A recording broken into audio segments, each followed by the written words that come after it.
Warahmatullahi wabarakatuh. Alhamdulillahirabbil alamin. Wassalatu wassalamu ala asrafil anbiya'i wal mursalin wa ala alihi wa sahbihi ajma'in. Amma ba'du.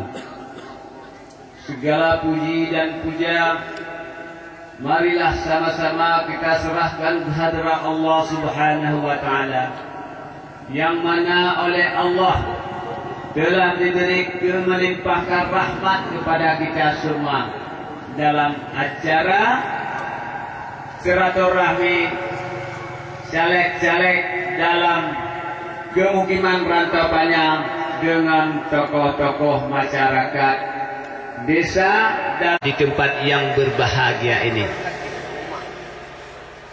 Saya tak lupa mengucapkan terima kasih yang tak terhingga kepada bapak-bapak atau ibu-ibu dalam rangka terlaksana acara ini dengan dukungannya moral dan material yang telah diberikan oleh bapak-bapak kepada kami.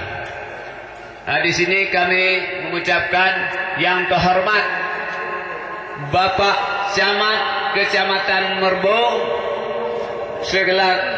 sekaligus sebagai tokoh kemukiman Rantau Panjang maupun Kecamatan Merbo.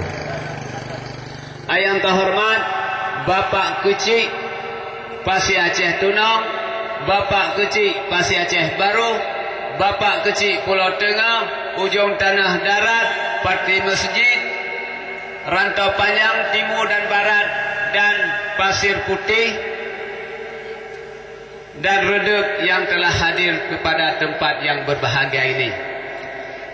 Yang terhormat para bapak-bapak atau ibu-ibu caleg dalam Kecamatan Merbo, khususnya mukim Rantau Panjang yang di hadapan kita yang telah duduk.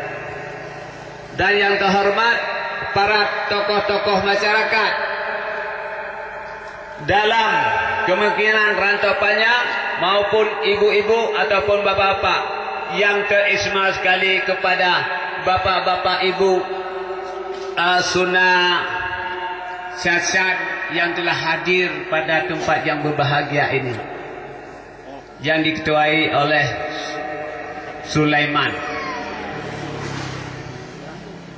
Dalam rangka terlaksananya camat di dalam kecamatan yang telah diduduki, inilah bukan atas nama caleg yang dipanggil di sini karena susuku.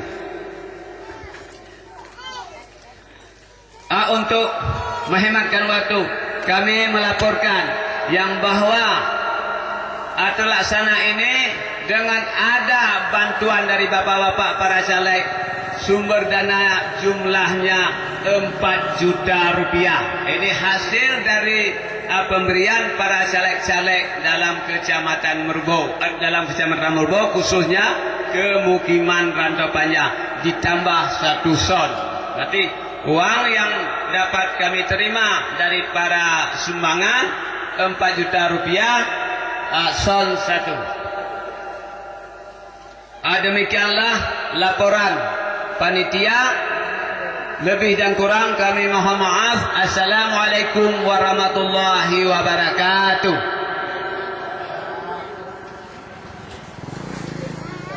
Kata-kata sambutan oleh Kepala Desa Pasir Aceh Tunong kepada Bapak kami persilakan dengan segala hormat.